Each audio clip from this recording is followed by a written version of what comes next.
Sobrang tagal ko na nga rin di nakapag-upload mga ka-Darcy dahil sa sobrang busy. Ngayong araw nga mga ka-Darcy, Sabado kaya nakapag-vlog ako. Magpapalit nga ako ng short mga ka-Darcy dahil sobrang butas nitong suot kong short. Marami nga din nakakapansin mga ka-Darcy na tumaba daw ako. Ganito nga ang itsura ng Reynolds vlog pag akong gising. Sobrang sarap nga ang gumising sa umaga mga ka-Darcy pag ganito yung nakikita mo sa paligid mo. Ayan, ang ganda at sobrang kalma. Syempre hindi nga mawawala sa umaga mga ka-Darcy yung pagkakape. Kaya ko nga tiisin ng gutom pero ang pagkakape hindi. Ang kape para sa akin mga ka-Darcy parang buhay ko na rin. Kung ako nga tatanungin nyo mga ka-Darcy, hindi ako mapili sa kape. Pero ngayon nagagatas ako mga ka-Darcy kasi nakita yung kapatid ko nakagatas silang lahat. Syempre hindi rin ako magpapatalo. Alas ka baka naman. Salamat nga mga ka-Darcy dahil 15,000 followers na tayo. Kung ikaw na nanonood ngayon, kung di ka pa napag-follow sa aking Facebook page, mag-follow ka naman. Nasa comment section nga din yung link ng aking YouTube channel. Medyo nakakalungkot nga ngayon mga ka-Darcy dahil yung mga kapatid ko sunod-sunod na nagkasakit. Sobrang hirap mga ka-Darcy pag may kapamilya kang may sakit tapos walang-wala kayo ng pera. Pero thanks God naman medyo okay na sila. Dahil nga din sa dami ng kinakain ko mga ka-Darcy kaya yan tumaba na ako. Nung pandemic 52 lang timbang ko, ngayon nasa 70 plus na siguro. Gusto ko man mag-exercise kada umaga, hindi ko naman talaga kaya dahil sobrang aga ng pasok namin. At saka siyempre mag-aasikaso pa sa umaga kaya hindi ko na napagtutuunan ng pansin. Ayan nga yung kapatid ko mga ka-Darcy, ilang araw din nilagnat yan. Hindi ko nga alam mga ka-Darcy bakit nga naging uso ulit yung lagnat ngayon sa mga bata. Puro bata yung mga target ng lagnat ngayon guys. Pagkatapos ko nga magkape mga ka-Darcy,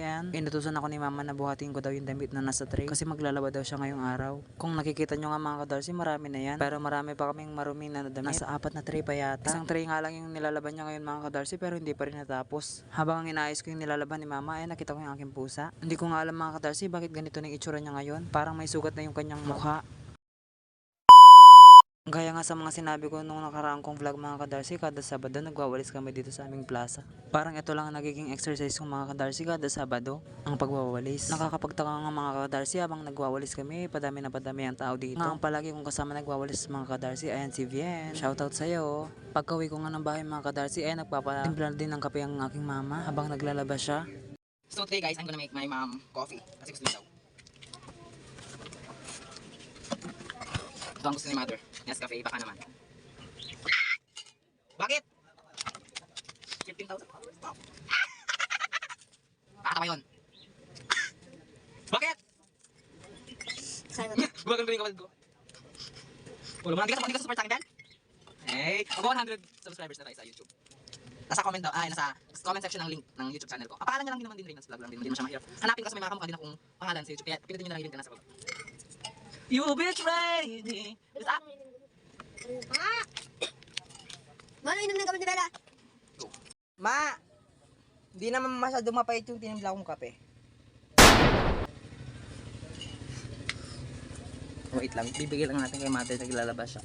Kapatid kong tamad. Kapatid kong may sakit na nagyayakult ngayong umaga. Kapatid kong nainggit dahil may yakult ang ate. Ayan. Ay sunod-sunod silang nagkasakit tapos ako na lang yung malakas ang resistensya. Kasi puro healthy yung kinakain ko. Baboy, manok, coke.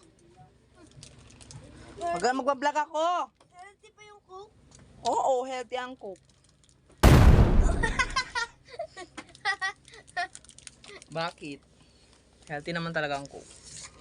Si mother, naglalaba. Sa buong 2024 ngayon lang siya naglaba. Tapos baka may bigo pa din. Pagkatapos ko ang abutan ng kape ang aking mama mga ka-Darcy, nagtanggal na rin ako ng higaan. Hindi ko naman pwedeng utusan ng mga kapatid ko mga ka-Darcy dahil nga may sakit sila. Kumbaga sila na lang paglilinisin ko mga ka-Darcy pag okay na sila. Charot! Syempre hindi ko gagawin yun. Hi guys! Sobrang tagal ko din nakapag-upload kasi sobrang busy. Tapos mamaya mag-ayos pa kami ng research proposal namin. Yun. Ito yung kapatid ko. Okay, hindi pa ako napaglinis. So, hanggang dito na muna ang update ko for today's video. Mag-update. Jowa? Mag-update? Jowa? Okay. Bago nga matapos ang video nito, huwag niyo kalimutan i-follow, i-like, i-share tong aking video. Yun lang. Bye-bye.